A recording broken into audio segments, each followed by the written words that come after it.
اگر آپ اس پہ غور کریں تو آداب معاشرت کا خلاصہ ہے یہ حدیث۔ آقا کریم نے ارشاد فرمایا اتنی دیر تک کوئی شخص کامل مومن نہیں ہو سکتا جب تک وہ اپنے مومن بھائی کے لیے وہ پسند نہ کرے جو اپنے لیے پسند کرتا ہے۔ ایک اچھا معاشرہ تشکیل دینے کے لیے آپ کو کوئی رہنما اصول چاہیے گا تو اس سے بہتر آپ کو کوئی اصول نہیں ملے گا۔ اپنے لیے بہرحال بندہ بہتر ہی چاہتا ہے، تو جب وہ اس مزاج میں ڈھل جائے کہ میں اپنے مومن بھائی کے لیے، اپنے معاشرے کے دوسرے افراد کے لیے بھی وہی چاہوں گا، تو پھر مجھے بتاؤ کہ معاشرے کے اندر پھیلتی ہوئی روحانی بیماریاں، حسد، حقد، بغض، کینہ، نفرت، ایک دوسرے کو نیچا دکھانا، تکبر، رعونت، غرور، یہ ساری چیزیں یہ کہیں آپ کو نظر بھی نہیں آئیں۔ صرف اسی حدیث کو اپنا امام بنا لیا جائے اور اپنا منشور حیات مان لیا جائے۔ محمد بن حنفیہ رضی اللہ تعالیٰ عنہ حضرت علی المرتضیٰ رضی اللہ تعالیٰ عنہ کے فرزند ہیں، لیکن حضرت سیدہ فاطمہ الزہرا سلام اللہ علیہا سے نہیں ہیں، اور حضرت امام حسن رضی اللہ تعالیٰ عنہ حضور علیہ الصلوۃ والسلام کے نواسے، تو بھائی آپس میں، تو دونوں میں کسی معاملے میں شکر رنجی ہو جاتی ہے۔ شکر رنجی جس رنج میں مٹھاس ہو، شکر ہو، میٹھی ناراضگی، کوئی بغض حسد پہ مشتمل ناراضگی نہیں۔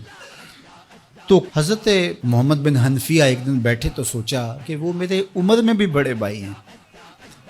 اور پھر دوسری بات یہ ہے کہ وہ رسول خدا کی بیٹی کے بیٹے ہیں، ان کا یہ اعزاز ہے، بہرحال مجھے تو یہ اعزاز نہیں ہے، پھر جوانان جنت کے سردار بھی ہیں، تو میں ان سے ناراض ہوں، وہ میرے سے ناراض ہیں، تو بات بھی کوئی اتنی خاص نہیں، تو اب دن بھی 3 گزر رہے ہیں، چلو میں ان کو راضی کر لیتا ہوں۔ تو گھر سے نکلے ان کو راضی کرنے کے لیے، تو واپس آ گئے راستے سے،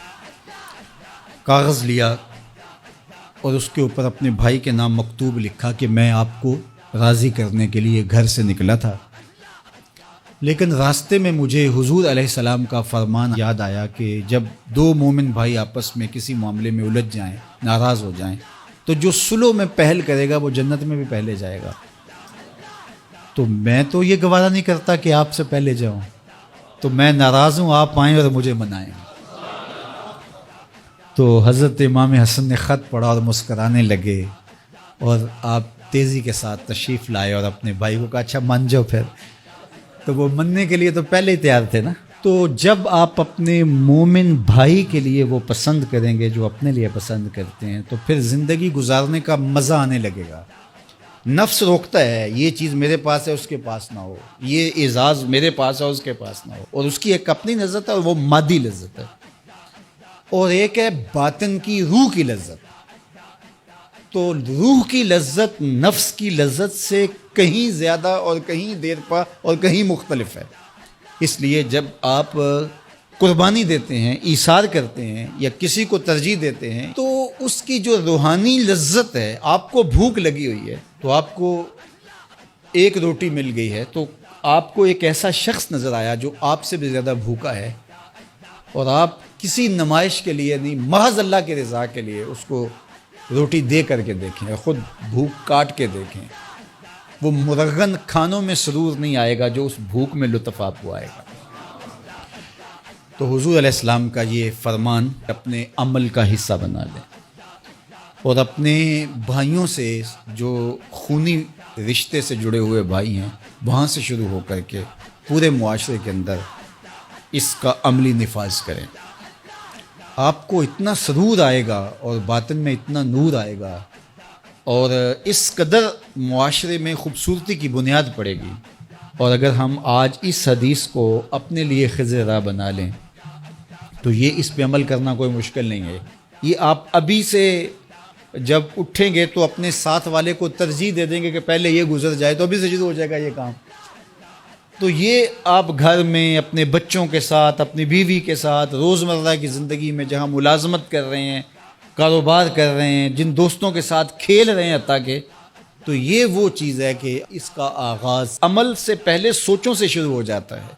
کہ آپ کسی کے لیے اچھا سوچنا شروع کرتے ہیں. جو اپنے لیے سوچتے ہیں وہ اپنے بھائی کے لیے بھی سوچیں. ہمارے بزرگ فرمایا کرتے تھے کہ کسی کے ساتھ دوستی کا ایک حق یہ بھی ہے کہ اس کی آخرت کے لیے سوچا جائے کہ یہ میرا دوست ہے تو دنیا میں میرے ساتھ ہے تو حشر میں بھی جنت میں میرے ساتھ ہو. تو اس کی ہدایت کے لیے اگر نماز نہیں پڑھتا تو اس کو نماز کی طرف لے کر آئیں. اگر اس کے معاملات کے اندر خرابیاں ہیں تو ان کو دور کرنے کی کوشش کریں اور اس کو آہستہ آہستہ اچھائی کا خوگر بنا لیں.